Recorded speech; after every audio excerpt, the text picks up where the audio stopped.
حضرت عمر بن عبد العزیز رضی اللہ تعالی عنہ کی سیرت میں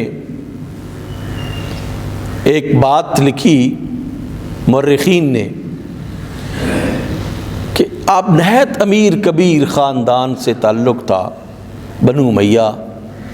لاکھوں کروڑوں دراہم و دنانیر کے مالک تھے۔ مدینے کی گلیوں میں جب چلتے تھے تو اتنی قیمتی خوشبو لگاتے تھے کہ جب عمر بن عبد العزیز گزرتے اس کے بعد تک بھی وہ خوشبو ان گلیوں میں جو ہے وہ مہکتی رہتی تھی، لوگوں کو پتہ چلتا تھا کہ عمر بن عبد العزیز یہاں سے گزر کے گیا ہے۔ ایک کپڑا جو پہنتے زندگی میں دوبارہ وہ لباس جو ہے وہ زیب تن نہیں کیا کرتے تھے، لیکن جب خلافت کی امور دینی، امور مخلوق کی ذمہ داریاں،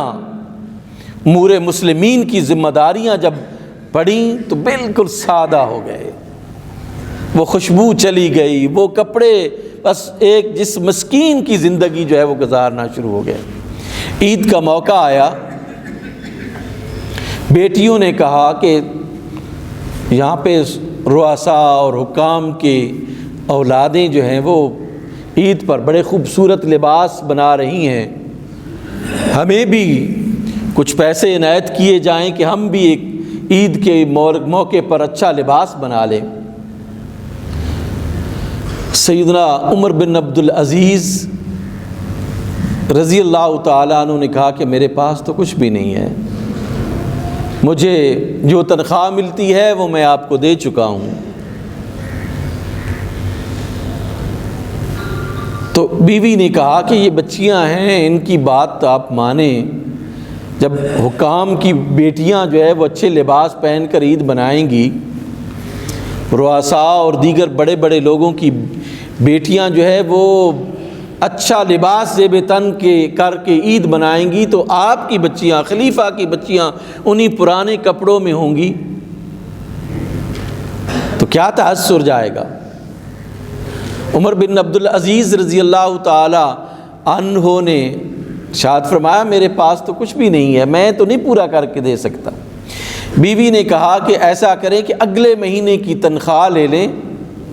ایڈوانس کے طور پر اگلے مہینے کی تنخواہ لے لیں، وہ تنخواہ آپ ہمیں دے دیں، اگلے مہینے میں ہم آپ سے جو ہے وہ خرچے کا مطالبہ نہیں کریں گے، اس سے بچیوں کے میں کپڑے بھی بنا لوں گی اور دیگر ضروریات بھی جو ہے وہ پوری کر لوں گا۔ سیدنا عمر بن عبد العزیز رضی اللہ تعالی عنہ اپنی حکومت کے خازن کے پاس گئے، رجا کے پاس گئے، ان سے کہا کہ عید آ رہی ہے، میرے پاس پیسے نہیں ہیں، بچیوں نے تقاضا کیا ہے، آپ اگر مجھے اگلے مہینے کی تنخواہ دے دیں تو میرے گھر کا جو سلسلہ عید کا ہے وہ اچھے طریقے سے چل جائے گا۔ رجا نے کہا کہ خلیفۃ المسلمین ایک چیز کی آپ گارنٹی مجھے کر دیں تو میں آپ کو جو ہے وہ اگلے مہینے کی تنخواہ دے دیتا ہوں۔ سیدنا عمر بن عبد العزیز نے پوچھا کہ کیا گارنٹی مانگ رہے ہیں آپ؟ رجا نے کہا کہ اے خلیفۃ المسلمین مجھے آپ یہ گارنٹی کر دیں کہ اگلے مہینے تک آپ زندہ رہیں گے تو میں آپ کو اگلے مہینے کی تنخواہ دے دیتا ہوں۔ سیدنا عمر بن مورخ لکھتے ہیں کہ سیدنا عمر بن عبد العزیز کی چیخ نکل گئی، اپنے فرمایا مجھے تو ایک پل کی جو ہے وہ خبر نہیں ہے کہ اگلے لمحے میں زندہ رہوں گا یا نہیں رہوں گا، تم مہینے کی بات کرتے ہو۔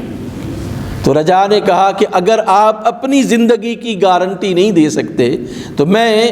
اس مملکت کے اس خزانے سے آپ کو ایڈوانس کے طور پر تنخواہ بھی نہیں دے سکتا۔ واپس چلے آئے اور کہا کہ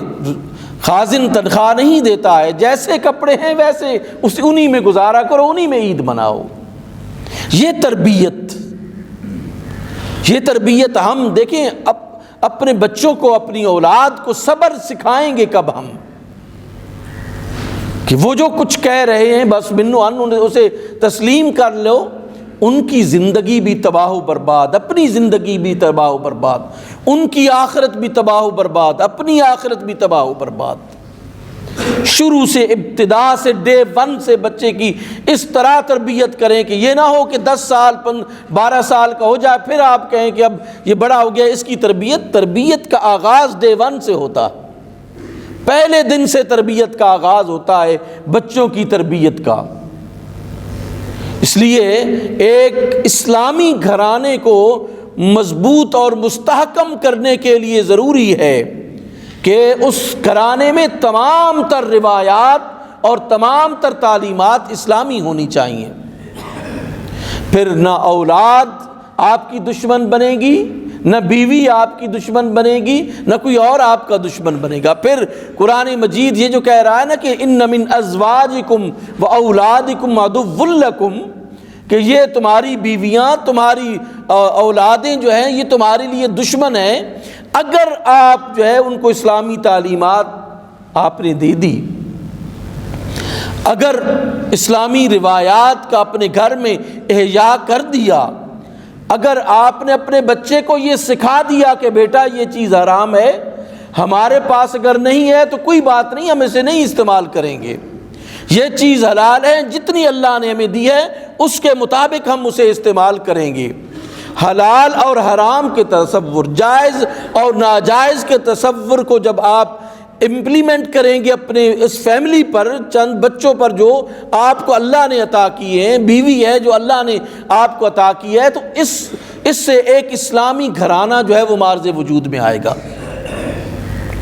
اسلامی گھرانہ مارز، آج ہماری روایات، ٹریڈیشنز بالکل ختم ہیں، اور ہمیں اس کا بالکل کوئی خوف نہیں ہے کہ ہم کس طرف جا رہے ہیں، ہماری اولادیں جو ہیں وہ کس طرف جا رہی ہیں۔